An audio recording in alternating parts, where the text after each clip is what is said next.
అయిన దృష్టికోణము, the right perspective of life. And when I say life, it is not our physical life. Yes, చెప్పండి. Sunday school పిల్లలా? Okay, Sunday school పిల్లలు ఎంతమంది ఉన్నారు? ఒకసారి చేతులు ఎత్తండి అమ్మా. ఓకే, ఇక్కడనే ఉంటారా? సండే స్కూల్కి వెళ్తారా? ఎందుకు నా మాటలు వినాలని లేదు కదా మీకు? సండే స్కూల్ టీచర్ ఉన్నారా? తీసుకెళ్తావా? ఎస్, సండే స్కూల్ పిల్లలు దయచేసి తీసుకెళ్ళండి. ఇంకోసారి వినయన్న నాకు ఇది కావాలి అది కావాలని అడగండి, అప్పుడు చెప్తా. నా మాటలు వినరట. నన్ను సండే స్కూల్ కూడా పిలవద్దు ఇప్పటి నుంచి. జీవితం పట్ల సరి అయిన దృష్టికోణము. ఒక మాట ప్రార్థన చేసుకుందాము. దయచేసి తలలు వంచండి, ప్రార్థన చేసుకుందాము. కృపగలిగిన దేవా, నీ పరిశుద్ధ పాదములకు వందనాలు చెల్లిస్తూ, ఇదిగో నా తండ్రి, నీ వాక్యాన్ని మేము ఇప్పుడు వినబోచుండగా మీరు మాతో మాట్లాడండి. దేవా, నీ వాక్యాన్ని మంచి విత్తనాల వలె మా హృదయాల్లో అవి నాటుకొని ఫలభరితమైన వృక్షంలాగా అవి ఫలించుటకు సహాయం దయచేయమని, వినగలిగే చెవులను, గ్రహించే మనస్సును మాకు దయచేయమని యేసు నామములో అడిగి వేడుకుంటున్నాం తండ్రి. ఆమేన్, ఆమేన్. జీకే చెస్టర్టన్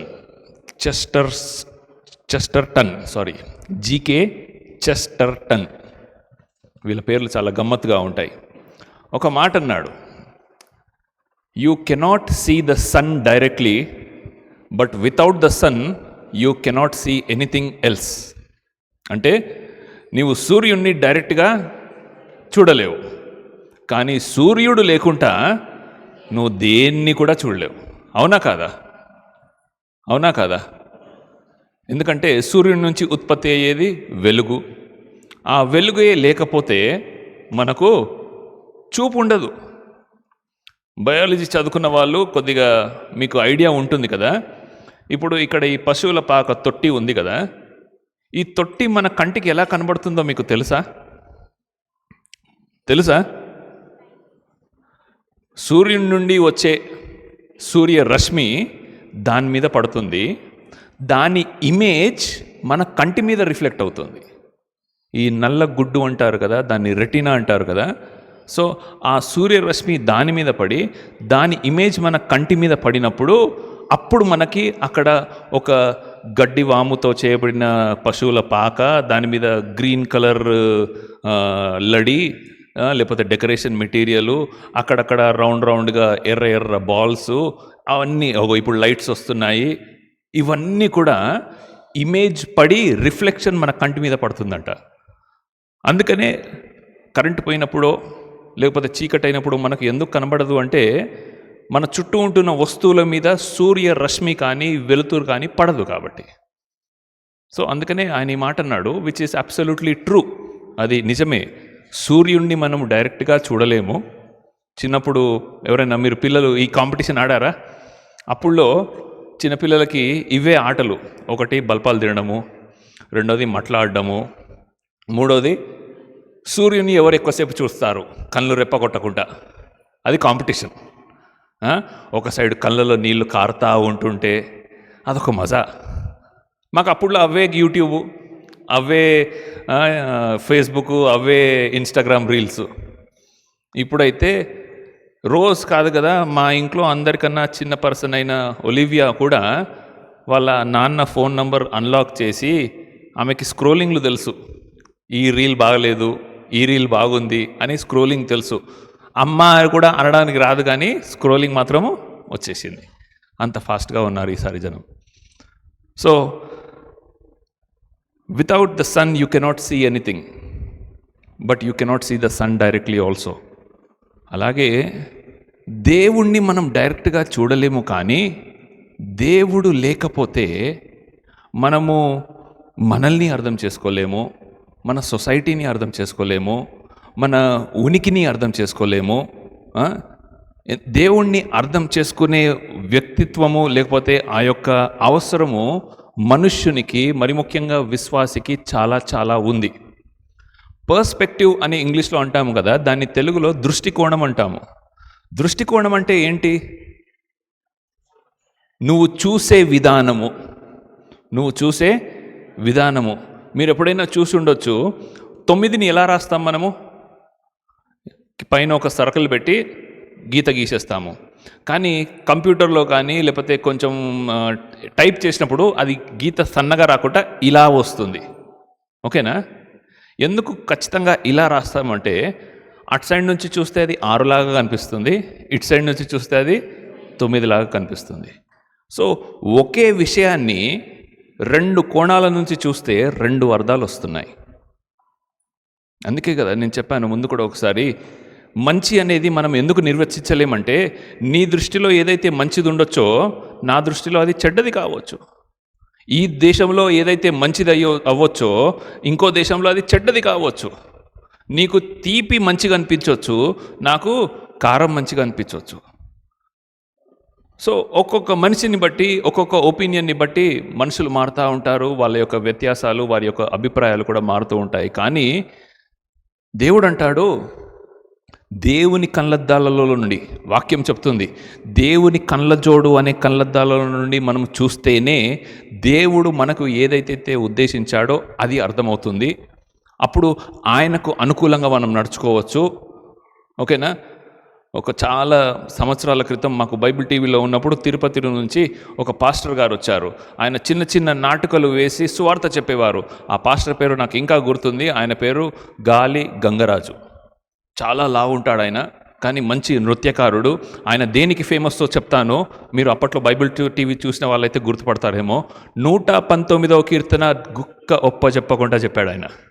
ఓకేనా? అక్కడితో ఆగలేదు.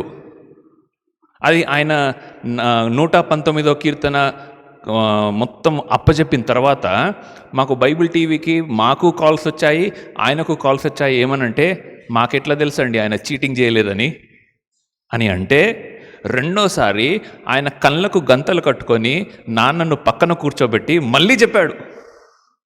119వ కీర్తన 175 లేకపోతే 176 వచనాలు కలిగిన ఆ కీర్తన అంతా కూడా చెప్పాడు. సో ఆయన మంచి చిన్న చిన్న నాటకాలు వేసేవాడు. ఆ నాటకాల్లో ఒక నాటకం నాకు బాగా ఫిక్స్ అయ్యింది, గుర్తుంది. ఏంటంటే, సామెతల్లో ఒక దగ్గర ఏముంటుందంటే, తేనెను తాగుము నీకు కడుపుకు మంచిది, లేకపోతే తేనెను తాగుము అంటే ఒక ఆయన వచ్చి బాగా తేనె తాగుతూ ఉంటాడు అన్నమాట. దీన్ని కొంతమంది మన మందుబాబులు డిఫరెంట్గా కూడా తీసుకుంటారు. ఏంటంటే, ద్రాక్షారసం తాగుము అని బైబిల్లో ఉంది ఒక దగ్గర. సో బైబిల్లోనే ఉంది కదండి. అంటే ద్రాక్షరసం అంటే తాగొచ్చు. అదే బైబిల్లో ఇంకో దగ్గర ఏమని ఉందంటే, తేనెను అధికముగా తాగము నీకు కడుపు చాలా చాలా ఇబ్బంది పడతావు అని చెప్పి. అంటే ఏమంటున్నానంటే, వాక్యాన్ని కూడా విశ్వాసులు వక్రీకరించి, ఇంగ్లీష్లో దాన్ని పర్వర్షన్ అంటారు, వక్రీకరించి వాళ్లకు అనుకూలంగా మలుచుకుంటున్నారు. కానీ దేవుడు ఏ ఉద్దేశంతోనైతే వాక్యాన్ని రాయించాడో దేవుని కళ్ళద్దాల నుండి చూడడం అనేది చాలా చాలా ప్రాముఖ్యమైనది. మనం చాలాసార్లు వాక్యాన్ని వినేటప్పుడు చాలా వాక్యాలలో లేకపోతే ప్రసంగాలలో ఏమంటుందంటే, ఒక బైబిల్లో ఉంటున్న ఒక క్యారెక్టర్ని తీసుకుంటారు. ఆ క్యారెక్టర్ని తీసుకొని ఆ క్యారెక్టర్ నుంచి మనం ఎలాంటి మంచి నేర్చుకోవచ్చో అని చేస్తూ ఉంటారు. ఫర్ ఎగ్జాంపుల్, యోసేపు గురించి మాట్లాడతారు. యోసేపు చాలా హంబుల్ అండి, ఓకేనా, తనను తాను తగ్గించుకున్నాడండి, తను చాలా నీతిమంతుడండి. మంచిదే, కరెక్టే, కాదనట్లేను. అబ్రహాముని తీసుకుంటారు. అబ్రహాము విశ్వాసులకు తండ్రి అండి. అబ్రహాముకున్నంత విశ్వాసం ఎవరికీ లేదండి.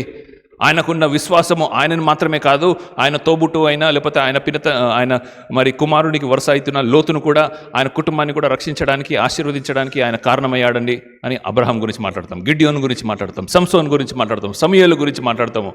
ఇటు న్యూ టెస్టిమెంట్ వస్తే అందరి గురించి మాట్లాడతాం. కానీ అసలు ఈ బైబిల్ ఎవరి గురించి రాయబడి ఉంది? ఈ బైబిల్ అనే ప్రేమ కథలో కథానాయకుడు ఎవరు?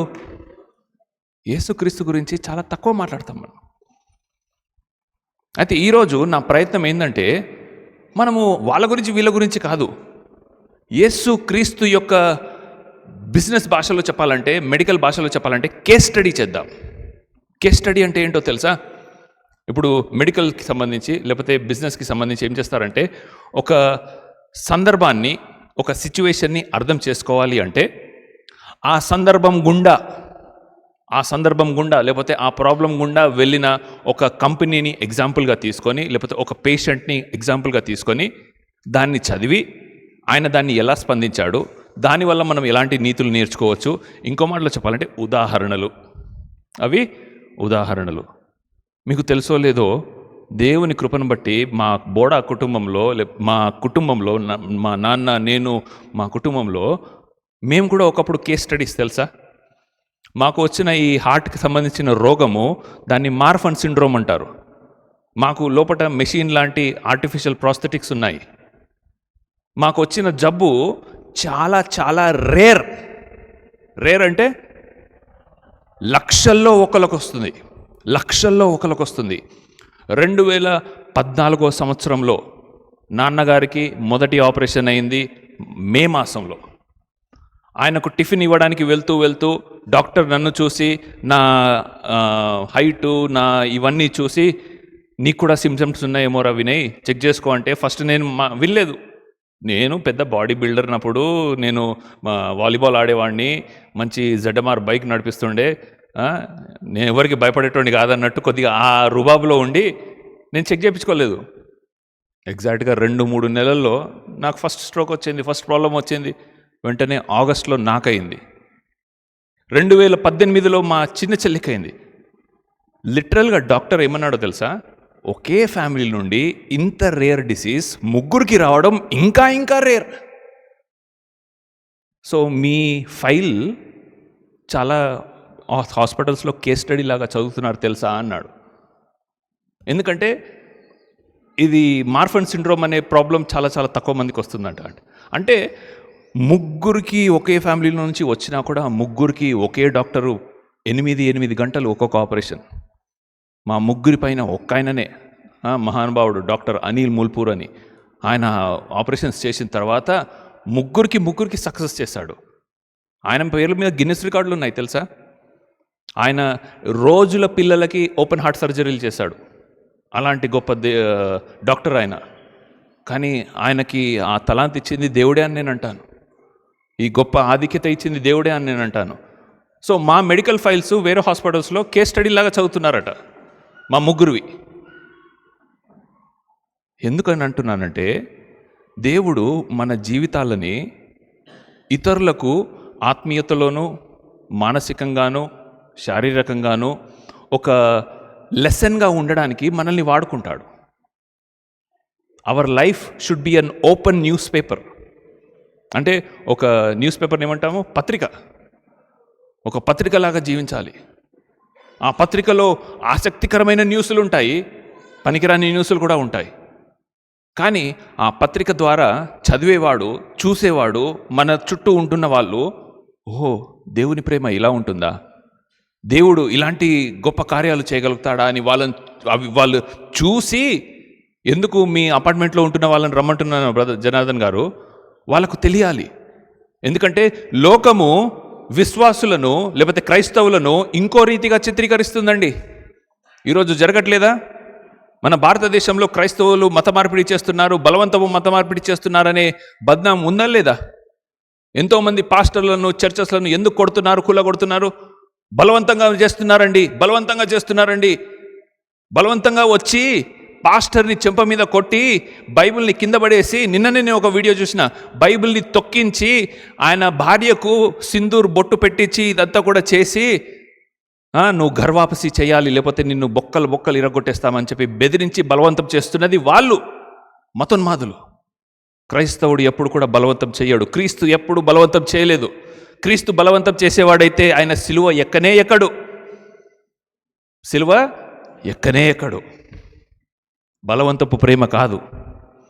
కానీ లోకము క్రైస్తవులను, విశ్వాసులను వేరే రీతిగా చిత్రీకరిస్తుంది. మన బాధ్యత దేవుని అసలైన ప్రేమను మనము జీవించి చూపించినట్లయితే వాళ్ళే ఆకర్షితులవుతారు. లోకంలో ఉంటున్నవారు, దేవుని తెలియని వారు లోకంలో ఉంటున్న వాళ్ళందరినీ చూసి, అరే మనం విన్న క్రైస్తవత్వము, మనము న్యూస్ ఛానల్స్ ద్వారా వచ్చే న్యూస్ ఛానల్స్ అంటే గుర్తొచ్చింది, 90% న్యూస్ ఛానల్లో వచ్చేది చెత్త అంట తెలుసా. 90% వచ్చేది అబద్ధం, 10% మాత్రమే దాంట్లో నిజం ఉంటుంది. సో లోకము అలా ప్రాపగండా చేస్తుంది. క్రైస్తవత్వమని, క్రైస్తవులని, విశ్వాసులని ఇలా చాలా చెడ్డగా చూపిస్తుంది. మన బాధ్యత, మనము బైబిల్ అనుసారంగా దేవుడు ఉద్దేశించిన రీతిగా మనం జీవించినట్లయితే అదే మనం సువార్త ప్రకటించినట్టు. మనం ఇంకా విలేజెస్లో వెళ్ళి, లేకపోతే కొండల్లో, గుట్టల్లో, మారుమూల ప్రాంతాల్లో ఇంకా సువార్త ప్రకటించడానికి కరపత్రాలు ఇవ్వనవసరం లేదండి. మనము బైబిల్ ఉద్దేశించిన జీవితాన్ని, దేవుడు ఉద్దేశించిన జీవితాన్ని జీవిస్తే అదే సువార్త, మన లైఫే సువార్త అయిపోతుంది. దానికి మనకు సరి అయిన దృష్టికోణం అనేది చాలా చాలా అవసరం. సో ఈరోజు నేను ఒక 4 లేకపోతే 5 ఉదాహరణలు చెప్తాను. త్వరగా చెప్పేస్తాను, నేను టైం మెయింటైన్ చేస్తాను. ఆ ఉదాహరణలలో మనము ప్రతిసారి చేసే పొరపాటు మాత్రం చేయము. ఏంటా పొరపాటు అంటే, ఎవరి గురించి అయితే చదువుతున్నామో వాళ్ళ గురించి కాదు, కానీ అక్కడ కథానాయకుడు ఇంకొక ఆయన ఉన్నాడు, ఆయనే యేసుక్రీస్తు. ఆయన గురించి మనము క్రొత్తగా ఆవిష్కరించడానికి చూద్దాము. సో వీటిని నేను కేస్ స్టడీ అని పేరు పెట్టాను. ఓకేనా? సో చూద్దాం. ఫస్ట్ కేస్ స్టడీ పేతురు. లూకాసు వార్త 5వ అధ్యాయంలో ఈయన గురించి ఉంది. పేతురు గురించి చాలా విషయాలు బైబిల్లో ఉన్నాయి, కానీ మొత్తం అవన్నీ కవర్ చేయడానికి మనకి ఇప్పుడు టైం లేదు. ఒక సందర్భం తీసుకుంటాను. పేతురు తనతో పాటు ఉంటున్న మిగతా జాలరులు, యాకోబు, ఇంకా వాళ్ళ ఫ్రెండ్స్ వాళ్ళందరూ కూడా చేపలు పడుతున్నారు. మనకు బాగా తెలిసిన పాట, నడిపించు నానావా నడి సంద్రమున దేవా. మొదటి వచనము, రాత్రంతయు మేము శ్రమపడినాము. దేనికి? చేపలు పట్టడానికి. రాలేదు ప్రభు మాకు జయము. యేసుక్రీస్తు వచ్చాడు. యేసుక్రీస్తు వచ్చిన తర్వాత ఆయన అంటాడు, మీరు మీ వలలను వెయ్యండి. నాకు దేవుని కృప వల్ల నాకు ఒక చిన్న గిఫ్ట్ దేవుడిచ్చాడు. ఏంటో తెలుసా? మీరందరూ కూడా అది అలవాటు చేసుకోవాలి. బైబిల్ చదివేటప్పుడు డీటెయిల్డ్ బైబిల్గా చదవాలి. అంటే డీటెయిల్స్ని మర్చిపోకూడదు. అయితే దీనికి ఇంకొక చిన్న మిస్అడ్వాంటేజ్ ఉంది. మన తెలుగు బైబిల్ కూడా 100% కరెక్ట్ కాదు. బైబిల్ సొసైటీ ఆఫ్ ఇండియా వాళ్ళు వచ్చి నాతో గొడవ పడ్డా సరే, నేను ఈ మాట చెప్తా. తర్జుమాలో కొన్ని మిస్టేక్స్ వచ్చాయి, తెలియకనే వచ్చాయి, ఎవరు కావాల్సుకొని చేసింది కాదండి. అయితే ఇంగ్లీష్ వచ్చిన వారైతే వీలైతే కింగ్ జేమ్స్ వర్షన్ అని ఒక వర్షన్ ఉంది. అది కూడా 99.8% కరెక్ట్. ఎందుకంటే మొట్టమొదటిగా బైబిల్ మరి గ్రీకు, అరామికు, ఇంకా హెబ్రీ భాషలో రాయబడి ఉంది. గ్రీక్ నుంచి లాటిన్ నుంచి ఇంగ్లీష్లో మొట్టమొదటి వర్షన్ కింగ్ జేమ్స్ వర్షన్ రాయబడి ఉంది. ఎందుకు ఇంత ఖచ్చితంగా చెప్తున్నానంటే, ఇప్పుడు లూకాసు వార్త 5వ అధ్యాయం తీద్దామా ఒకసారి. లూకాసు వార్త 5వ అధ్యాయంలో దేవుడు అంటాడు, మీరు మీ కుడి పక్కకు వల వేయండి అంటాడు. ఏ వచనంలో ఉంది అది? నాకు కొద్దిగా సహాయం చేయాలి. 5వ వచనంలో, 5వ అధ్యాయము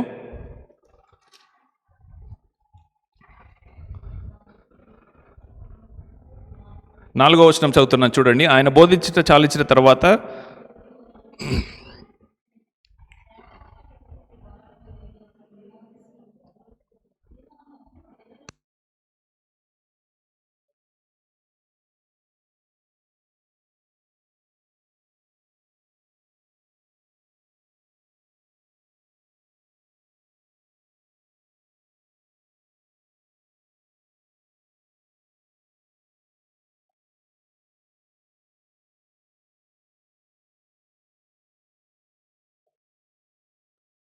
క్షమించాలి, చాలా అంతరాయాలు వస్తున్నాయి. ఏమనుందంటే 6వ వచనము, వారు అలాగూ చేసి, క్షమించాలి, 4వ వచనంలోనేమో, మీ దోణిను లోతుకునకు నడిపించి చేపలు పట్టుటకు మీ మీ మీ వలలు అంటే బహువచనము. ఓకేనా? తర్వాత చూడండి, సీమోన్తో చెప్పగా, సీమోను ఏలినవాడా, రాత్రంతయు మేము ప్రయాసపడితిమి కానీ మాకేమీ దొరకలేదు, అయినను నీ మాట చెప్పున వలలు వేసి వెతుమని ఆయనతో చెప్పాను. వారిలాగు చేసి విస్తారమైన చేపలు పట్టిరి, అందుచేత వారి వలలు పిగిలిపోచుండగా. ఇక్కడ తెలుగు బైబిల్లో మిస్టేక్ పడింది. ఓకేనా? ఇంగ్లీష్ బైబిల్లో మరి ముఖ్యంగా కింగ్ జేమ్స్ వర్షన్లో ఏముంది తెలుసా? దేవుడు రాకముందు వాళ్ళు వలలు కడుక్కుంటున్నారు, అంటే ఒక వల లేదు, 4-5 వలలు ఉన్నాయి. దేవుడు వచ్చి మీ వలలు వెయ్యమన్నాడు, అక్కడ కూడా బహువచనము. కానీ వీళ్ళు నిర్లక్ష్యంతో వేసింది ఒక్క వలే. కావాలంటే మీ బైబిల్ యాప్స్లో ఇప్పుడు ఓపెన్ చేసి లూక్ చాప్టర్ 5 కింగ్ జేమ్స్ వర్షన్లో చూడండి. They lay down the net, దానికి ముందు నెట్స్ అని వస్తుంది. అంటే ఇక్కడ నిర్లక్ష్యపు స్వభావము కనుపరిచారు. ఇది చిన్న డీటెయిల్ కావచ్చు, కానీ ఒక ప్రశస్తమైన లోతైన మర్మము మనం ఇక్కడ నేర్చుకోవచ్చు. మనము చాలాసార్లు దేవునిని లేకపోతే దేవుని మాటను, దేవుని కొంచెం పక్కన పెడదాము, మన పెద్దవాళ్ళని, మన తల్లిదండ్రులను నిర్లక్ష్యంగా చూస్తామా చూడమా? పిల్లలు, టీనేజ్ పిల్లలు, మొన్నటి వరకు దాన్ని ఎత్తుకొని తిరిగినను ఎవలిన్ని, ఇప్పుడు ఆమె వచ్చేసింది హైట్లో, నన్ను వాళ్ళమ్మని నిర్లక్ష్యం చేస్తుంది. ఏలేడంత లేదు, ఆమెనే నన్ను నిర్లక్ష్యం చేస్తుంటే కాలేజ్ పిల్లలు, ఓకేనా? ఇది మీ ఫ్యూచర్.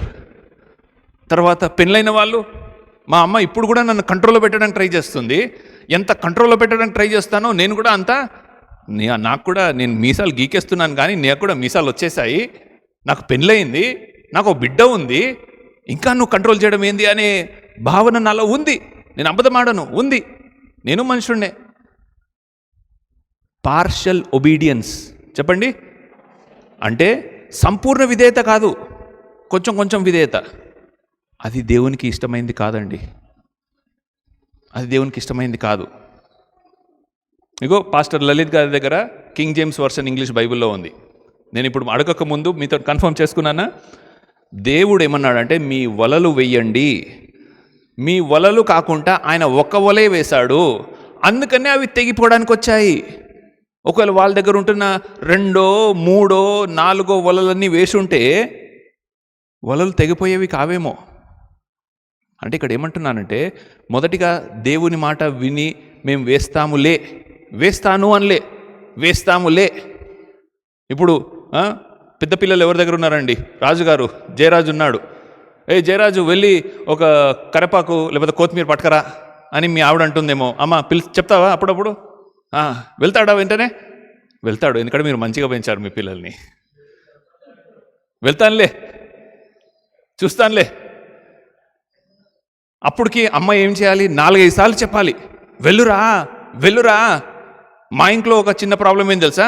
కూర పొయ్యి మీద పెట్టిన తర్వాత టమాటాలు లేవని గుర్తొస్తుంది.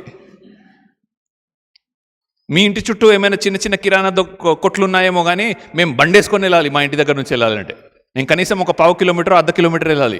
నడుచుకొని వెళ్ళేంత దగ్గర కాదు. సో బండేసుకొని వెళ్ళాలంటే, ఇప్పుడు మా ఇంట్లో చిన్న పిల్లోడు ఎవరు? నేనే పెళ్ళైన చిన్న పిల్లోడిని. సో కూర పొయ్యి మీద పెట్టిన తర్వాత మా ఇంట్లో గుర్తొస్తుంది టమాటాలు లేవని, కొత్తిమీర లేవని. అప్పుడు నిర్లక్ష్యపు స్వభావంతో మాటలు వింటాము. అది దేవుడు, జాగ్రత్తగా వినండి, పాపంగా ఎంచుతున్నాడు. దాన్ని పాపంగా ఎంచుతున్నాడు. అందుకనే కదా దాని తర్వాత సీమోను పేతురు ఏమని అంటాడు చూడండి, ఏమని రిప్లై ఇస్తాడు చెప్పండి. ఆ చేపలు పట్టిన తర్వాత చూడండి, బైబిల్ చూడండి ఏమనుంది.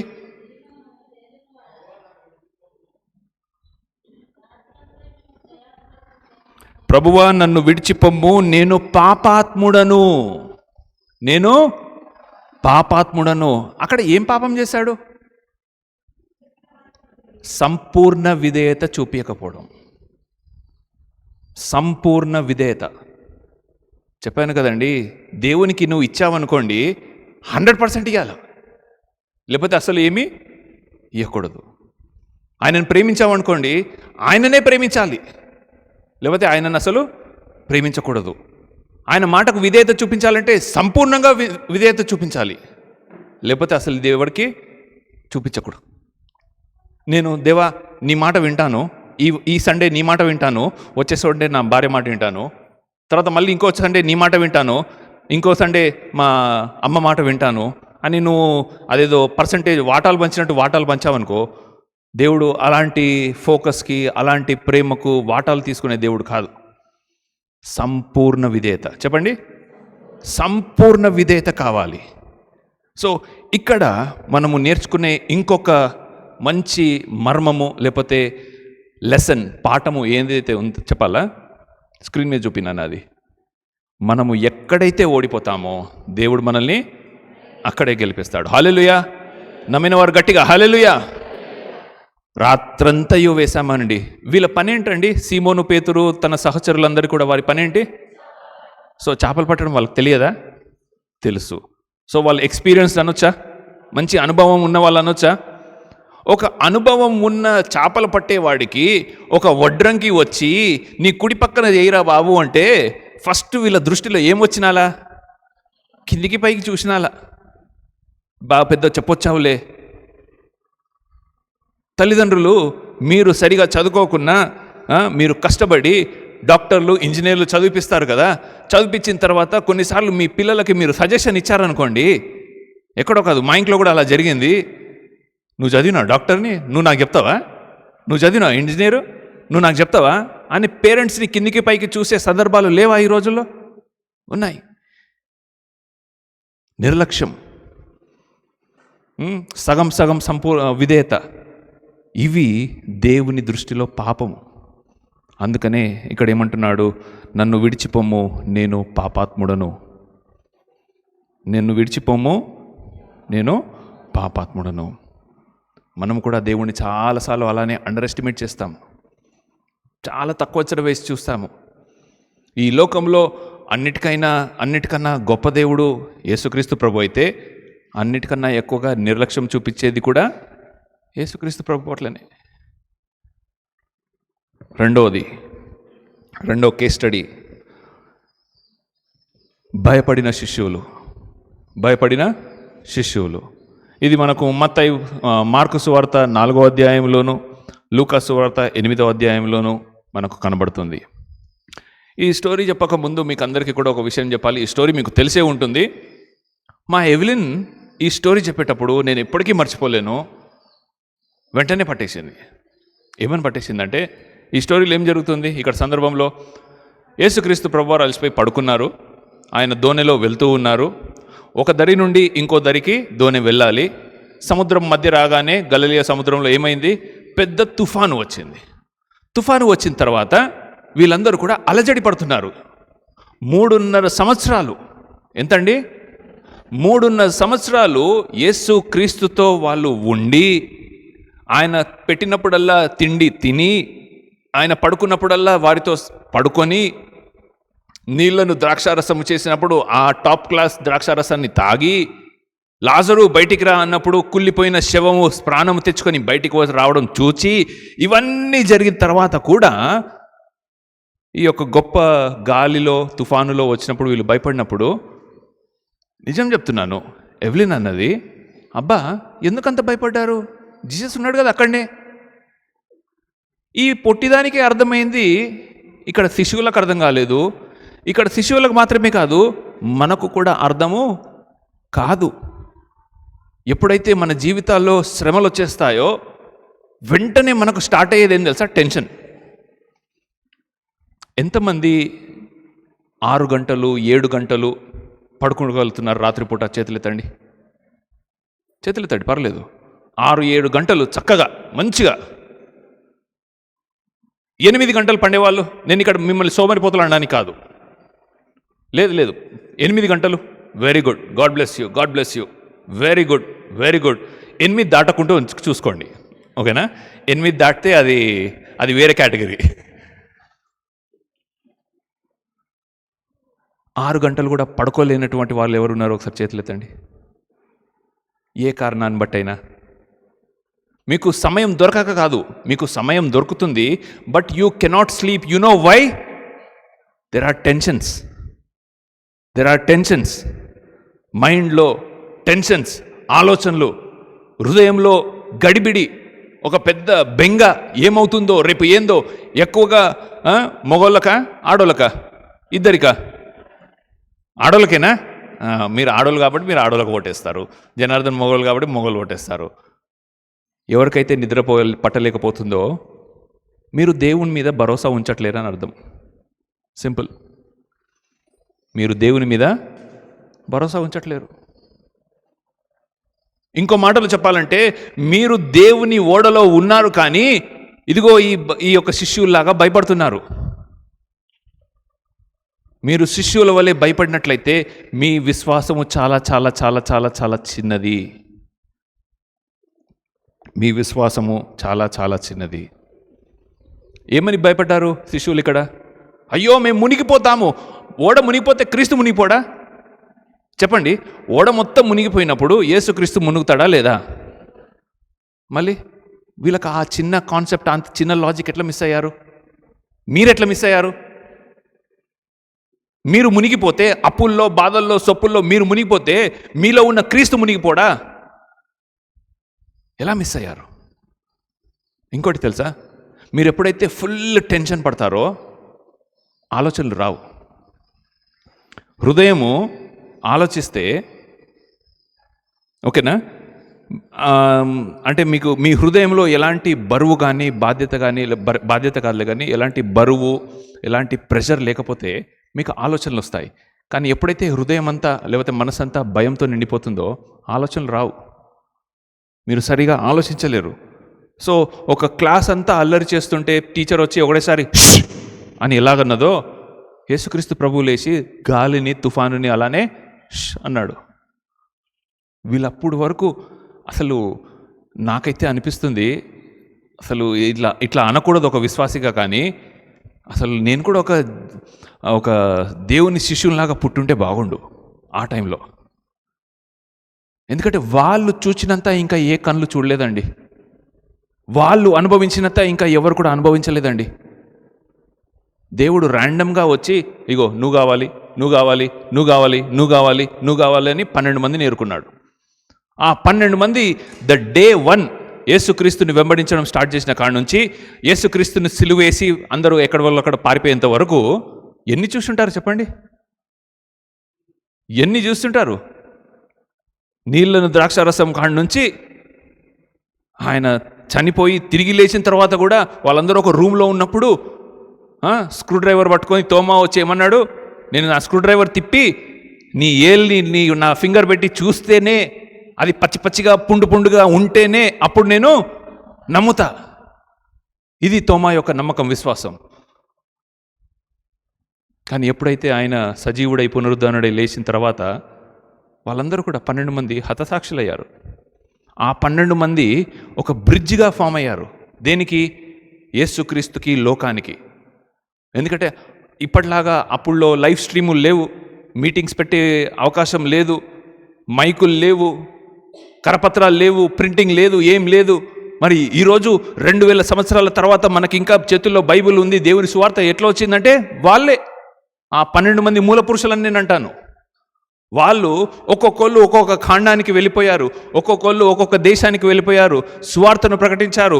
వాళ్ళు మళ్ళీ తిరిగి శిష్యులను చేశారు, హతసాక్షులయ్యారు, చనిపోయారు. కానీ ఈ సందర్భంలో మాత్రము వాళ్ళు విశ్వాసము పెట్టలేకపోయారు. అయ్యా, ఇక్కడ సపోజ్ ప్రేమ్ కుమార్ గారు మీరున్నారు, మీకు ఒక విషయంలో విశ్వాసం ఉంది. ఏ విషయంలో? సరే అంటున్నాను, జస్ట్ మాట వరుసకు చెప్తున్నాను. మీరు ప్రధానమంత్రి అవుతారని విశ్వాసం ఉంది. ఏమనుంది? ప్రధానమంత్రి అవుతారని విశ్వాసం ఉంది. ఇప్పుడు మీ వయసు ఎంత అయ్యా? రఫ్గా ఒక 40 ఉన్నాయి, ఓకేనా? ఆయన 80 సంవత్సరాలకి ప్రధానమంత్రి అయ్యాడు అనుకుందాం. అంటే ఎంత టైం పట్టింది? 40 సంవత్సరాలు పట్టింది కదా. ఈ 40 సంవత్సరాల్లో అనేక మంది, లాస్ట్కి షారోనమ్మ, నీ కుటుంబ సభ్యులు కూడా వచ్చి నీకంత సీన్ లేదు, నువ్వు నీ ధ్యాస అంతా ఆ కుర్చీ మీద పెట్టుకొని నువ్వు పనిచేయడం మానేశావు, పాపం స్టీఫెన్ పెద్దోడైపోయాడు, తర్వాత బ్లెస్సమ్మ కూడా పెద్దదైపోయింది, పెళ్లి చేసుకుంది, ఆమె అమెరికాలో సెటిల్ అయిపోయింది. స్టీఫెన్ ఒక్కడే కష్టపడి ఇల్లంతా పోషిస్తున్నాడు. నువ్వు మాత్రం ఇంకా నీ ప్రధానమంత్రి సీటు కోసమే వెయిట్ చేసి అందరూ యోబుని ఎట్లాగైతే వాళ్ళ ఫ్యామిలీ మెంబర్స్ వదిలేసి వెళ్ళిపోయారో అట్లా నీ ఫ్యామిలీ మెంబర్స్ అందరూ కూడా వదిలేసి వెళ్ళిపోయి లాస్ట్కి 80వ ఏట నువ్వు ప్రధానమంత్రి అయ్యావు. ఇప్పుడు ప్రపంచం అంతా వచ్చి అని చెప్పట్లు ఎవరికి కొడుతుంది? ఎవరికి కొడుతుంది? ప్రేమ్ కుమార్కే కొడుతుంది. ఎందుకు చెప్పండి? నమ్మాడు. ఏమని నమ్మాడంటే నేను అవుతానని అన్నాడు. సో ఇక్కడ విశ్వాసం గొప్పతనం ఎవరికి వస్తుంది? ఇక్కడ ప్రేమ్ కుమార్కే వస్తుంది. మన క్రైస్తవ విశ్వాసము ఆ విశ్వాసంలాగా కానే కాదు. మనము విశ్వాసము ఎవరు ఉంచుతున్నారో దాంట్లో లేదండి. మన గొప్పతనం ఏముందో తెలుసా? ఇక్కడ పాఠం మనం ఏం నేర్చుకోవచ్చో తెలుసా? పెట్టినానా? You are not being ready. The greatness of faith lies in the object of faith but not the subject of faith. అంటే ఎవరు విశ్వాసం ఉంచుతున్నారో, ప్రేమ్ కుమారో, వినయ్ కుమారో, ఇంకో కుమారో వాళ్ళ మీద కాదు విశ్వాసం యొక్క విశిష్టత. నువ్వు ఎవరిపై విశ్వాసం ఉంచుతున్నావో వాళ్ళ మీద ఉంది ఈ క్రైస్తవ విశ్వాసం యొక్క గొప్పతనము. హల్లెలూయా! నువ్వు ఎవరి మీద ఉంచుతున్నావు? యేసు క్రీస్తు మీద ఉంచుతున్నావు కాబట్టి ఆయన ఆశ్చర్యకరుడు, ఆయన గొప్ప కార్యాలు చేస్తాడు. కాబట్టి అందును బట్టి మన క్రైస్తవ విశ్వాసము లోకంలో ఉంటున్న విశ్వాసాల కంటే గొప్పది. ఇప్పుడు హైందవ పురాణాలు ఉన్నాయి చాలా. ఆ పురాణాల్లో నాకు ఏ పురాణమో తెలియదు, కానీ ఒక ఆయన తపస్సు చేస్తాడు. చెట్టు కింద కూర్చొని తపస్సు చేస్తుంటే ఎంతసేపు తపస్సు చేస్తాడు, ఎన్ని సంవత్సరాలు తపస్సు చేస్తాడంటే పుట్టలు వచ్చి అదేంది పాము పుట్టలు కట్టేస్తాయట. తర్వాత ఆయన తపస్సుకు మెచ్చి ఆ పలానా దేవుడు వచ్చి, అయ్యా ముని, అయ్యా ఋషి, నీ తపస్సుకు మెచ్చి తిని నీకేం కావాలో కోరి తిని అని కోరికలు అనుగ్రహిస్తాడని నేను చదివాను తెలుగు టెక్స్ట్ బుక్లో. పురాణాల్లో అలా ఉంది. సో ఇక్కడ గ్రేట్నెస్ ఎవరిది? విశ్వాసం ఉంచిన వాడిది. గడ్డం ఇంతగా పెరిగిపోయి కూర్చున్న చోటనే లేవకుండా పాము పుట్ట మొత్తం చీమలు పుట్ట పెట్టేసినంత వరకు విశ్వాసం ఉంచి ఋషి చేసిన ఆయనది గొప్పతనమా?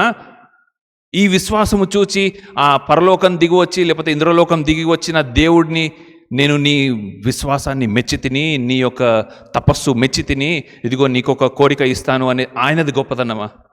ఎవరిది గొప్పతనం ఇక్కడ? ఓకేనా? ఇప్పుడు మన విశ్వాసంలో మనం ఏమీ చేయలేదు. గట్టిగా చెప్పాలంటే వారానికి 3 గంటలు వచ్చి ఇక్కడ కూర్చుంటున్నాం అంతే. దేవుని కోసం మనం ఏమైనా చేసి ఉరగదీసామా? ఆలోచించండి. పోనీ ఆయన ఏమైనా చేశాడా మన కోసము? చేశాడు. ఏం చేశాడు? పరలోకము ఆయనకి వైభవమని ఎంచక, ఆయనకు మహిమ అని ఆలోచించక, ఆయన ఈ లోకానికి వచ్చి మరణము పొందినంత వరకు, మరి ముఖ్యంగా సిలువ మరణము పొందినంత వరకు తనను కాను తగ్గించుకొని మనల్ని బ్రతికించెను. హల్లెలూయా! సో ఇప్పుడు ఎవరిలో ఉంది గొప్పతనము? Okay, it is the object. మనం ఎవరి మీద ఉంచుతున్నాము విశ్వాసము? ఆయన గొప్పవాడు. మనం కేవలము ఈ మంచి కుర్చీలలో వచ్చి కూర్చుంటున్నాము, ఉబ్బరిస్తే ఫ్యాన్లు వేసుకుంటున్నాము, ప్రతి ఆదివారం మంచి భోజనం తింటున్నాము, గట్టిగా చెప్పాలంటే దశం భాగం ఇస్తున్నాం అంతేనా? ఇంకేమైనా చేస్తున్నామా దేవుని కోసం? ఇదిగో లోకంలో అనేకమైన విశ్వాస మార్గాల్లో వాళ్ళు చేసే పనులేంటి చెప్పండి? ఇంతింత దారాలకి చాకులు పెట్టుకొని ఇస్లాం సోదరులు ఇట్లా ఇట్లా ఇట్లా కొట్టుకుంటారు కదా, అట్లేమైనా కొట్టుకుంటున్నావా? పోనీ గుండుగికి తల నీలాలు ఎవరికైనా అర్పించుకుంటున్నావా? పోనీ 40 రోజులు ఒక లుంగి ఒక చెద్దరు కప్పుకొని కిందనే పడుకొని చల్లనీతో స్నానం చేసుకొని ఏదైనా వేషం వేసుకుంటున్నావా? మనం ఏమీ చేయట్లేదు. విశ్వాసము ఉంచే వారిలో లేదు గొప్పతనము. ఎవరి మీద అయితే విశ్వాసం ఉంచుతున్నామో వారి మీద ఉంది గొప్పతనం. ఈ శిష్యులు భయపడ్డారు, కానీ దేవుడు అన్నారు, మీరు నాతో ఉంటే చాలు, మీరేమీ చేయనవసరం లేదు. అది దేవుడు చెప్పిన మాట. మూడోది సమయం అయిపోతుంది, తొందరగా కానిద్దాము. రక్తస్రావంతో బాధపడుతున్న స్త్రీ, మొదటిది పేతురు, రెండోది శిశువులు, ఇప్పుడు రక్తస్రావంతో బాధపడుతున్న స్త్రీ. ఈ స్టోరీ కూడా మీకు అందరికీ కూడా తెలుసు. ఒక స్త్రీ రక్తస్రావంతో బాధపడుతుంది. స్త్రీలకు రక్తస్రావంతో బాధపడటం అనేది ఒక చాలా విచారకరమైన, భయంకరమైన, చాలా ఇబ్బంది పెట్టే ప్రాబ్లం, హెల్త్ ఇష్యూ. అది చెప్పుకోలేనిది, బయట పడలేనిది. అలా అని చెప్పి సరి అయిన ట్రీట్మెంట్ దొరకకపోతే అది ప్రాణాపాయ స్థితికి కూడా తీసుకువెళ్తుంది. దేవుడు మన శరీరాన్ని ఎంత బాగా చేశాడంటే చూడండి, వారం అయిందనుకుంటా నాకు ఇక్కడ దెబ్బ తాకింది. కబోర్డ్లో ఈ 2 ఫింగర్స్ కబోర్డ్లో పడ్డాయి. నేను ఒక ప్రత్యేకమైన ట్యాబ్లెట్ వేసుకుంటా, ఎందుకంటే నా రక్తము మరీ లావుగా ఉండొద్దు, అంటే చిక్కగా ఉండొద్దు, మరీ పలసగా ఉండొద్దు అని చెప్పి మెయింటైన్ చేసుకోవడానికి ఎవ్రీడేనే ఒక ట్యాబ్లెట్ వేసుకుంటా. అయితే ఆ ట్యాబ్లెట్ వేసుకుంటున్న వాళ్ళకు ఒక చిన్న ప్రాబ్లం ఏంటిదంటే తొందరగా క్లాటింగ్ కాదు నాకు. అందుకే నేను బయట పోయి కూడా షేవింగ్ చేసుకోను, ఎందుకంటే కట్ అయిందంటే సాయంత్రం వరకు రక్తం గారుతూనే ఉంటుంది అనమాట. కానీ మెడికల్గా చెప్పండి, మన క్లాటింగ్ అయితే మంచిదా కాకపోతే మంచిదా? అంటే రక్తం పోతూనే ఉండాలా, ఆగిపోవాలా? కొంచెంసేపు తర్వాత ఆగిపోవాలి, ఎందుకంటే రక్తము ప్రాణము. మన శరీరంలో ఉంటేనే మనకు ప్రాణం. అది ఆ రక్తం బయటకు వచ్చిందనుకోండి చచ్చిపోతాం మనం ఈజీగా. ఈ స్త్రీకి 12 సంవత్సరాల నుండి రక్తస్రావంతో బాధపడుతుంటే చాలా పెద్ద జనసమూహం వెళ్తూ ఉంది. జనసమూహం వెళ్ళేటప్పుడు మొన్నటి రోజు ఒక పెద్ద ఇబ్బందికరమైన విషయం జరిగిందంట కదా. ఒక మహానుభావుని సినిమా రిలీజ్ అయితే ఆ సినిమాకి కుటుంబ సమేతంగా ఒక స్త్రీ వెళ్తే తొక్కిసలాటలో స్త్రీ చనిపోయింది. బాబు కూడా సీరియస్గా ఉన్నాడని చెప్పి. సరే, ఆయన ఏం చేశాడో అదంతా అనవసరం. కానీ నేనంటాను, ఆ స్త్రీ అక్కడ వెళ్లకుండా ఉండాల్సింది. ఎందుకంటే ఆ సినిమాకి, ఆ థియేటర్కి, లేకపోతే ఆ ఫస్ట్ షోకి ఎక్కువ మంది స్త్రీలు వచ్చారా, పురుషులు వచ్చారా? కదా. స్త్రీలు ఉన్న గుంపులో ఎక్కడైనా తొక్కిసలాట జరుగుతుందా? ఒక్కసారి గుర్తుపెట్టుకోండి. తొక్కిసలాట ఎప్పుడు జరిగినా కూడా గుర్తుపెట్టుకోండి, అక్కడ మగోళ్ళ నంబర్ ఎక్కువ ఉంటుంది. మగోళ్ళు శారీరకంగా బలంగా ఉంటారు. స్త్రీ ఆ మగోళ్ళ గుంపులో తోసుకుంటూ తనను నిలబడలేదు, ఇంకో మాటలో చెప్పాలంటే. సో ఇక్కడ కూడా యేసుక్రీస్తుని వెంబడిస్తున్న గుంపులో అందరూ మొగోళ్ళే ఉన్నారు ఎక్కువగా. కానీ ఈ స్త్రీ తన కష్టపడి అటు ఇటు చేసి లాస్ట్కి ఏం చేసింది? తన చెంగును ముట్టుకుంది. మనకు ఆ ఫోటోలో కనబడుతుంది. ఆ చెంగును ముట్టుకున్నప్పుడు వెంటనే క్రీస్తు అంటాడు, నాలో నుండి పవర్ బయటికి వెళ్ళింది, నాలో నుండి శక్తి బయటికి వెళ్ళింది. ఎవరు అనగానే అందరూ కూడా చుప్చాప్ అయిపోగానే తనకు తెలుసు ఇప్పుడు తనే ముట్టిందని చెప్పి. అయితే ఇక్కడ క్రీస్తు ఆమెను రక్షించిన తర్వాత, ఆమెను స్వస్థపరిచిన తర్వాత ఏం జరిగిందో తెలుసా?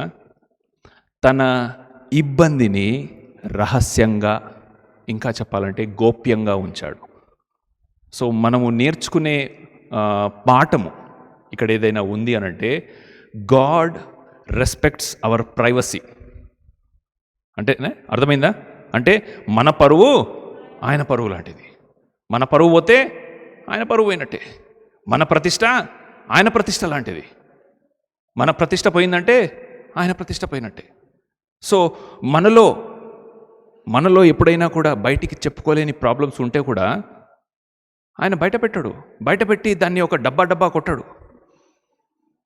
ఈరోజు చాలామంది హీలింగ్స్ చేస్తున్నారండి. పాస్టర్లు హీలింగ్స్ చేసిన తర్వాత వాళ్ళు చేసేది ఏంటో తెలుసా? హీల్ అయిన తర్వాత చెప్పండి కే రాజు గారు, సాక్ష్యం చెప్పండి. ఏమని సాక్ష్యం చెప్పాలి?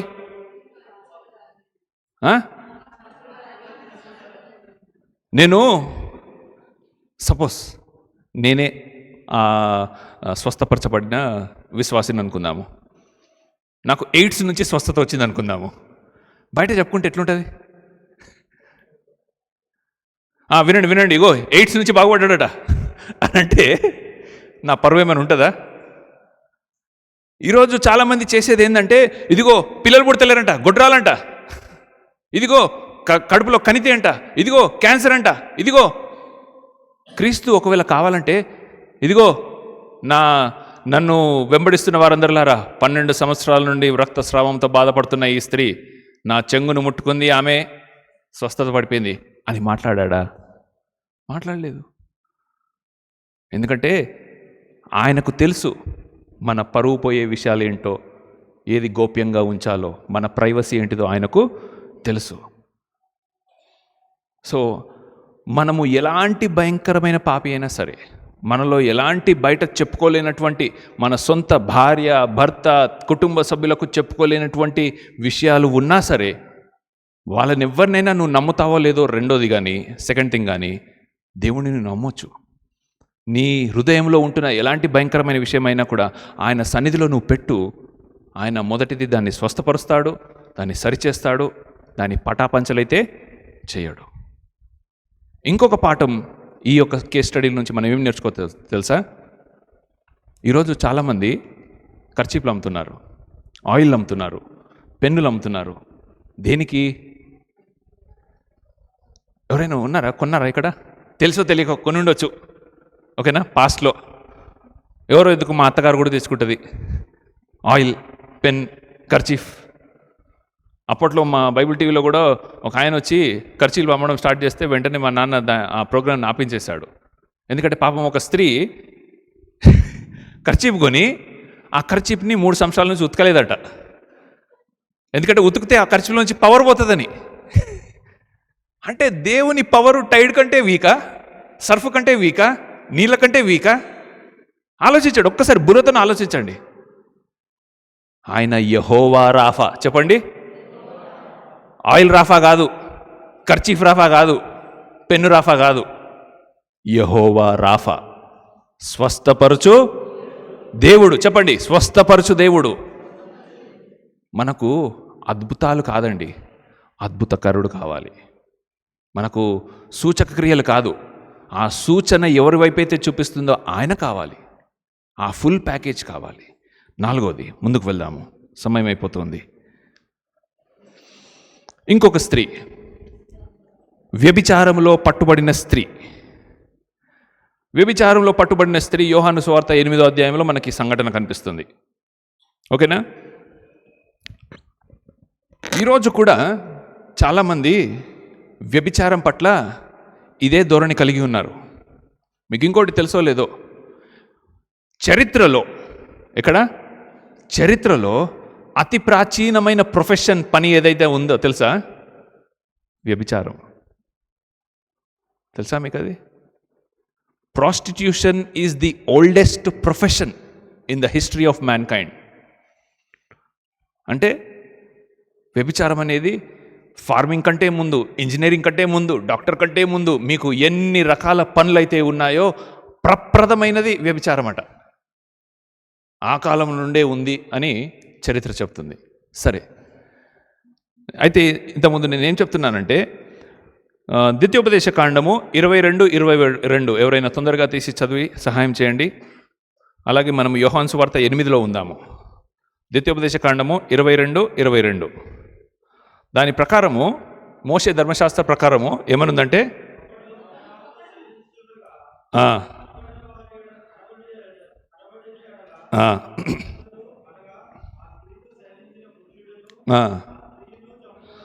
రైట్, వినండి.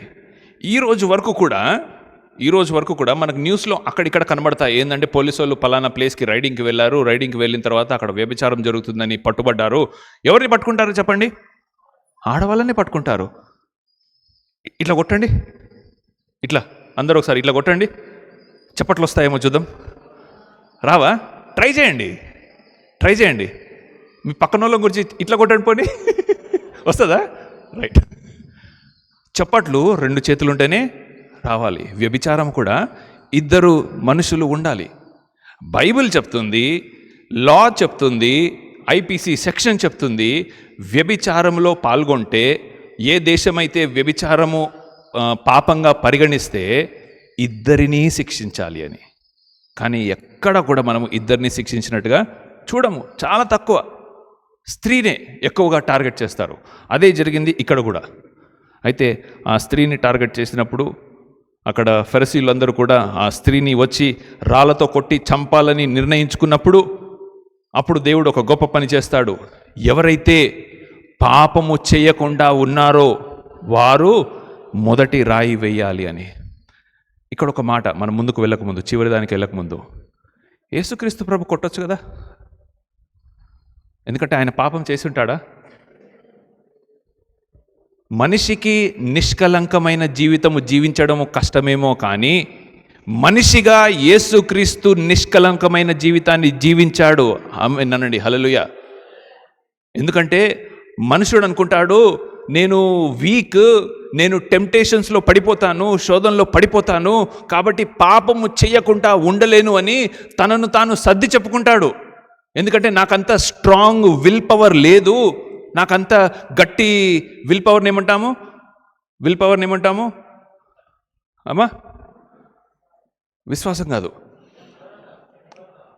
నిబద్ధత లేదు, డిసిప్లిన్ లేదు.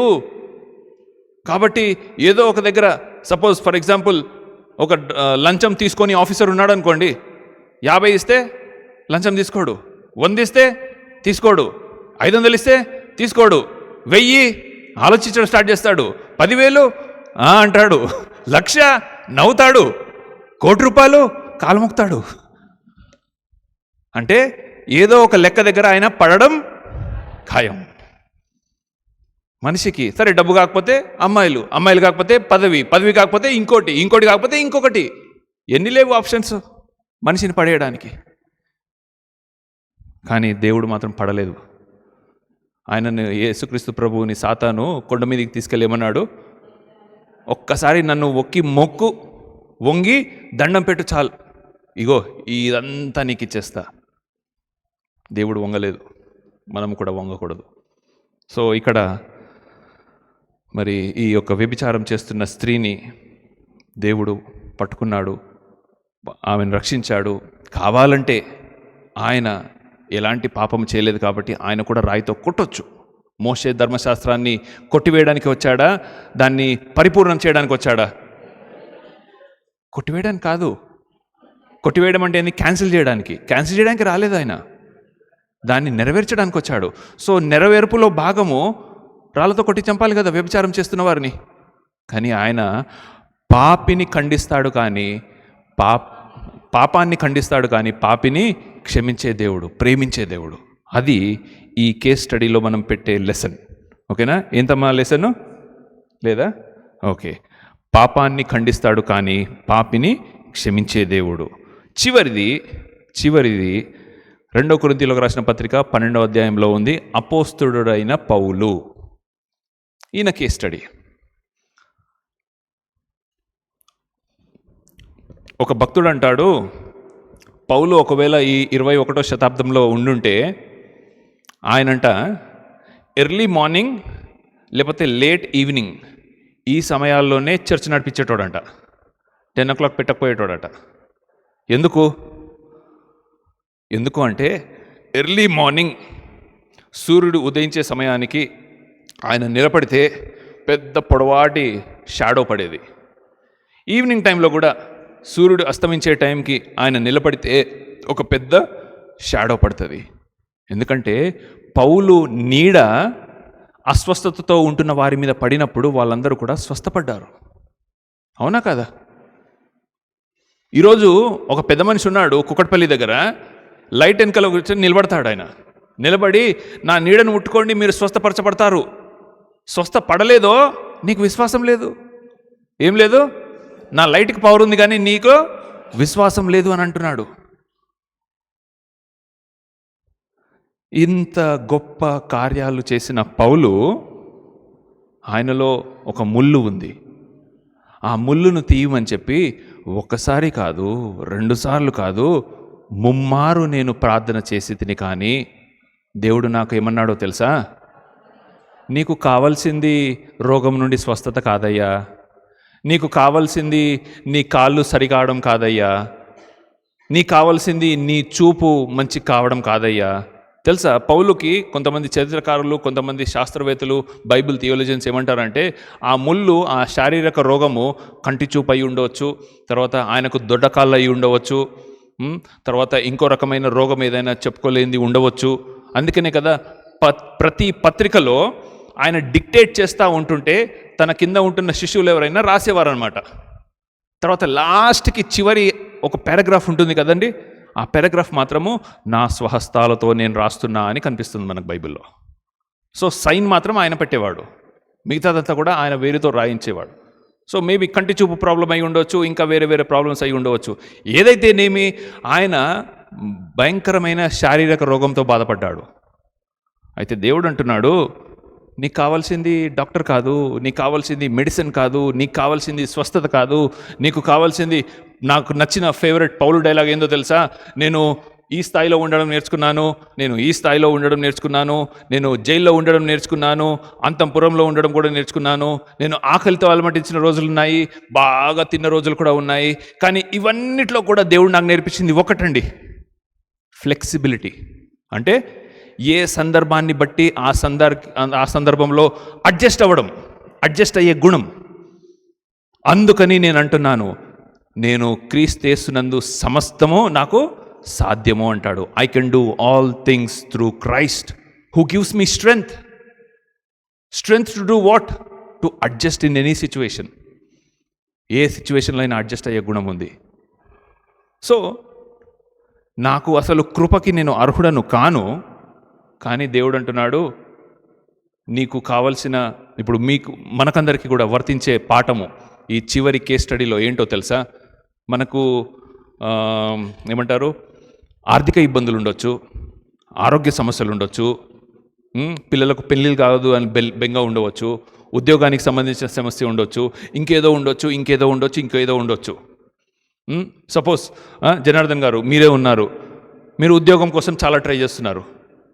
రేపు దేవుడు మీకు మంచి పర్మనెంట్ జాబ్ ఇచ్చేసాడు అనుకోండి, నేను అంటాను మీరు చర్చికి రావడం మానేస్తారు. వస్తే మీకే మంచిది. కానీ chances are once we get what we need we forget God. అంటే మనకు కావాల్సింది ఎప్పుడైతే మనకు దక్కుతుందో మన మైండ్ దేవునికి దూరం అయిపోతుంది. కాదు అని బొంకకండి. మనము దేవుని మీద ఆధారపడి జీవించడం అంటే ఏందో తెలుసా? ఆయన ఇచ్చే, మనం ఒక చెట్టు అయితే ఆయన నీళ్ళ ట్యాంకు, ఓకేనా? మనం ఒక చెట్టు అయితే ఆయన ఒక నీళ్ళ ట్యాంకు. సో నీరు వంచినన్ని రోజులు ఈ చెట్టు ఎదుగుతూ ఉంటుంది. ఈ చెట్టుకు కావలసిన లైఫ్లో, లేకపోతే సంవత్సరానికి కావలసిన నీళ్ళన్నీ ఒకటేసారి ఇచ్చేసాడు అనుకోండి, చెట్టు మురిగిపోతుంది, చెట్టు పాడైపోతుంది. రోజు దేవుడు ఇస్తూ ఉంటాడు. రోజు కావలసిన ఆశీర్వాదం దేవుడు ఇస్తుంటాడు. రోజు దేవుడు కావలసిన ఆ యొక్క సదుపాయాలు ఇస్తూ ఉంటాడు. సో అలా మనం దేవుని మీద ఆధారపడి జీవించాలి. అందుకని దేవుడు అంటున్నాడు, పౌలు, వినయ్, రాజు, సునీత, ఇంకెవరెవరైతే ఇక్కడ అందరం ఉంటున్నామో, నీకు కావాల్సింది బండి కదా, ఇస్తానో లేదో సెకండ్ థింగ్, కానీ నా కృప నీకు చాలు. నీకు కావాల్సింది ఉద్యోగం కదా, ఇస్తానో లేదో సెకండ్ థింగ్, నా కృప నీకు చాలు. ఇక్కడ ఉంటున్న మనకు 100 మందికి 100 క్వశ్చన్స్ ఉన్నాయో, 100 క్వశ్చన్స్కి ఒకటే ఆన్సర్, నా కృప నీకు చాలు. లేచి నిలబడండి. ఈ దృష్టికోణము మనకందరికీ కూడా కావాలి.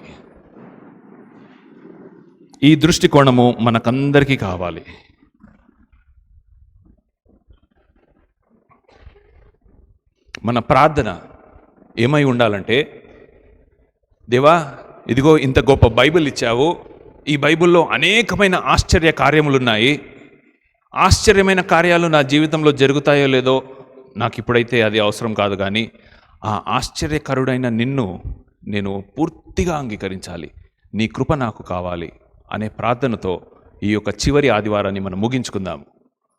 ఎందుకంటే నాకు దేవుడు కావాలి, దేవుడి నుండి వచ్చే ఇన్సెంటివ్స్ కాదు. నాకు దేవుడు కావాలి, దేవుడిచ్చే ప్రార్థనలకు జవాబులు కాదు. ఈ యొక్క విశ్వాసం మనకు ఉన్నట్లయితే, చెప్తున్నాను కదండి, మనకు ఏది కావాలంటే అది దేవుడు ఆయన సమయాల్లో, ఆయన సందర్భంలో మనకు అనుగ్రహిస్తాడు. సో నాకు నువ్వే కావాలి దేవా, నాకు నా ప్రార్థనకు జవాబు నువ్వు ఇస్తావో లేదో అది సెకండ్ థింగ్. నేను ఇయ్యను అనట్లేను, ఇస్తాడు దేవుడు. మనకి ఎప్పుడైతే అది చాలా అవసరం ఉందో అప్పుడు చాలా ఇస్తాడు తప్పకుండా. ఇక్కడ మీరు గుర్తుపెట్టుకోండి, ఒక్కసారి మీరు రివైండ్ చేసుకోండి. ఇక్కడ చాలామంది మనకి ఫిక్స్డ్ జాబ్స్లో లేని వాళ్ళు ఉన్నారు కదా, మనకి పర్మనెంట్ జాబ్స్ చాలామందికి ఇక్కడ లేవు. మీరు గుండె మీద చేసుకొని చెప్పండి, కరోనా లాక్డౌన్ పడ్డప్పుడు ఎంత టెన్షన్ పడ్డాము. మనకు ఉద్యోగాలు లేవు, జీతాలు రావు, ఎట్లా బతుకుతాము, రేపు ఏమి తిండి పెట్టాలి. నాకు మీరు చెప్పిన సాక్ష్యం ఒకసారి గుర్తుంది. ఏదో టైంలో మీకు తినడానికి లేనప్పుడు ఎవరో వచ్చి ప్యాకెట్ పెట్టిపోయారని చెప్పారు. ఎవరు అది అనుగ్రహించేది? దేవుడు. సో మన ప్రార్థన తిండి పొట్లాల కోసం కాదు, మన ప్రార్థన దేవుడిచ్చే ఆశీర్వాదాల గురించి కాదు. దేవా నువ్వు కావాలి, నీ కృప నాకు కావాలి, నీ నడిపింపు నాకు కావాలి అనే ప్రార్థన. ఆ ప్రార్థన చేస్తూ మనం క్రొత్త సంవత్సరంలోకి అడుగు పెడదాము. దయచేసి ప్రార్థన చేద్దాము. తలలు వంచండి. గొప్ప దేవా, మహోన్నతుడా, నీ యొక్క పరిశుద్ధమైన పాదములకు వందనాలయ్యా. ఏమని వర్ణించగలను, ఏమని వివరించగలను దేవా? నీ కృప ఉంటే మాకు అదొక్కటే చాలు, ఇంకా ఏది వద్దు. ఎందుకంటే మా జీవితాలు మేము ఒక్కసారి వెనుకలు తిరిగి చూస్తే అసలు ఎలా మేము బ్రతికి బయటపడ్డామో, ఎలా ఈ ఘోరమైన స్థితులలో నుండి మేము అసలు సర్వైవ్ అయ్యామో మాకైతే అంతుపట్టట్లేదు నా తండ్రి. దేవా, మరి మా జీవితాలలో మరి అనేకమైన ఇక్కడ ఉంటున్న ప్రతి ఒక్కరికి ఒక్కొక్క రీతైన ఒక్కొక్క సమస్య మేము వాటి గుండా నడుచుకుంటూ వెళ్ళాము. కానీ మేము భయపడలేదు, ఎందుకంటే నీవు మా చేయి పట్టుకొని ఉన్నావు, మమ్మల్ని నడిపించావు. దావీదు భక్తుడు అన్నట్టుగా గాఢాంధకారపు లోయలో నేను సంచరించినను ఏ అపాయమో నాకు రాదు, ఎందుకంటే నీవు నాకుండగా ఈ లోకంలో నీ దుడ్డుకర్ర, నీ దండము, ఈ లోకంలో మాకు ఇంకేది అక్కర్లేదు మా తండ్రి. ఆ విశ్వాసాన్ని దేవా, ఒకవేళ మా విశ్వాసం సన్నగిల్లుతున్నట్లయితే విశ్వాసము నేర్పించడానికి కూడా, విశ్వాసంలో బలపరచడానికి కూడా నీ కృప మాత్రమే మాకు కావాలి, నీవు మాత్రమే మాకు కావాలి నా తండ్రి. ఇలాంటి దృష్టికోణము మేము కలిగి జీవించుటకు మాకు సహాయం దయచేయమని కోర్చు. యేసు క్రీస్తు అతి పరిశుద్ధమైన నామంలో అడిగి బ్రతిమిలాడి వేడుకుంటున్నాము నా తండ్రి, ఆమేన్. పరలోకమందున మా తండ్రి, నీ నామం పరిశుద్ధపరచబడును గాక, నీ రాజ్యం వచ్చును గాక, నీ చిత్తం పరలోకమందు నెరవేరునట్లు భూమి యందు నెరవేరును గాక. మా అందిన ఆహారము నేడు మాకు దయచేయము. మా ఎడల అపరాధం చేసిన వారిని మేము క్షమించిన ప్రకారము మమ్మల్ని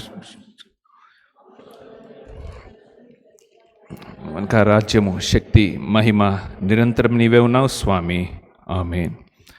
మన పరమ తండ్రి అయిన దేవుని ప్రేమ, కుమారుడైన యేసు క్రీస్తుని కృప, పరిశుద్ధాత్ముని యొక్క అన్యోన్యమైన సహవాసము, సన్నిధి, కాపుదల, నడిపింపు ఇప్పటి వరకు ఈ సంవత్సరంలో నీ కృపతో మమ్మల్ని నడిపించి, రాబోయే సంవత్సరంలో నీ రాకడ ఆలస్యమైనంత వరకు కూడా సదాకాలము నీ నడిపింపు మాకు కలుగునుగాక. ఆమేన్, ఆమేన్. మీ అందరికీ కూడా వందనాలు. దేవునికి చప్పట్లు కొట్టి వందనాలు చెల్లించుకుందాము.